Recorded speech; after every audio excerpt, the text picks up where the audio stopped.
विश्वास और अविश्वास, भक्ति और अंधभक्ति। नमस्कार देवियों, सज्जनों, सर्वप्रिय छात्रों, आप सबका हार्दिक अभिनंदन है। शिक्षा पॉइंट पर आशा और विश्वास है आप सब स्वस्थ और सुखी प्रसन्न हैं। ये 2-3-4 शब्द हैं, विश्वास, अविश्वास, भक्ति, अंधभक्ति। विश्वास क्या है? विश्व जमा श्वास, वी जमा श्वास, इसका मतलब है विश्व के प्रति आस। अब यहां देखते हैं, वी उपसर्ग लगा है, इसका मतलब है विशिष्ट या विशेष रूप से। श्वास का मतलब है सांसें जो हम लेते हैं, आती जाती जो सांसें हैं। इसका मतलब है प्राण, और यही प्राण ईश्वर के नाम से जाना जाता है। प्राण ईश्वर है। यही सांसें नहीं रहती हैं तो व्यक्ति और प्राणी मृत हो जाता है, ये शरीर डेड हो जाता है। तो विश्व के प्रति आस और श्वास, श्वास मतलब सांस। तो बताइए कि विश्वास तो ये है जो हमारी ईश्वर के प्रति जो आस्था है, उसके प्रति जो लगाव है, और अपने प्रति, अपनी सांसों के प्रति जो हमारा लगाव है। इसके बिना एक पल दो पल भी जीवित रहना संभव नहीं है। ऐसा जिसके साथ नहीं है, जो ऐसा नहीं समझता, दुनिया के प्रति, विश्व के प्रति, ईश्वर के प्रति जिसका विश्वास नहीं है, वही अविश्वास है। या किसी व्यक्ति विशेष के प्रति कोई विश्वास नहीं है, ईश्वर ही की क्यों बात करें, किसी व्यक्ति के प्रति किसी का अविश्वास हो सकता है, विश्वास से हीन हो सकता है व्यक्ति, तो वही अविश्वास है। अभी उपसर्ग का काम करता है, ये निषेधवाचक है, इसका मतलब है नहीं, विश्वास नहीं होना। अब देखते हैं भक्ति। ये भक्ति क्या है? इसके मूल में है भज। भज का मतलब है याद करना या भजन करना या स्मरण करना, भज। और चूंकि भक्ति शब्द जो है ये भाववाचक संज्ञा पद है, इसमें भाव है। भाव का मतलब है एक विशेष अवस्था है यह, जो भक्ति कहलाती है। और अंधभक्ति क्या है? अंधभक्ति का मतलब है, उदाहरण देकर के समझाऊं तो बेहतर रहेगा। सोमनाथ मंदिर में 50 पुजारियों ने ईश्वर के प्रति, बाबा महादेव के प्रति इतने विश्वास में थे, इतनी भक्ति में थे कि आतताई जो है आक्रमणकारी आए और वे सोचते रहे कि ईश्वर हमारी रक्षा कर लेंगे, हमें बचा लेंगे। लेकिन ऐसा हुआ नहीं। ऐसा क्यों नहीं हुआ? वो इसलिए नहीं हुआ क्योंकि ईश्वर किसी के काम के लिए अपनी छोटी उंगली भी नहीं हिलाते। वो आपको जज्बा देते हैं, आपको प्रेरित करते हैं कि स्वयं को बचाओ। वहां पर शास्त्र नहीं, शस्त्र उठाने की आवश्यकता होती है।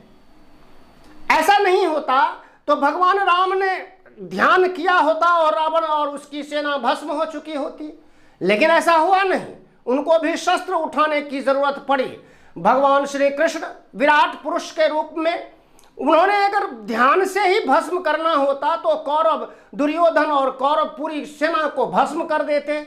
लेकिन ऐसा हुआ नहीं, वहां भी शस्त्र उठाने की और शस्त्र उठाने की प्रेरणा देने की आवश्यकता पड़ी।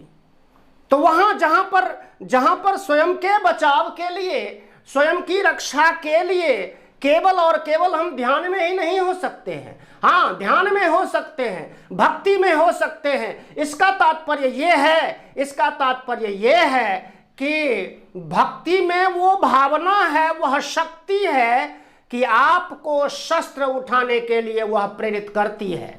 बचा लीजिए अपने आप को। अगर मान लीजिए कोई तलवार उठाए आपको मार ही डालना चाहता है और आप बिल्कुल शांत प्रिय बैठे बनो रहो, प्रार्थना करते रहो, तो उससे आपका बचाव नहीं हो सकता। वहां क्योंकि अगला जो तलवार उठा रहा है, मारने के लिए उतारू है, वह समाज विरोधी है। आप उससे ज्यादा महत्वपूर्ण हो, इसलिए उसको मार डालो, उस पर तलवार उठाओ, वार करो उस पर। ये सच्ची भक्ति है ना।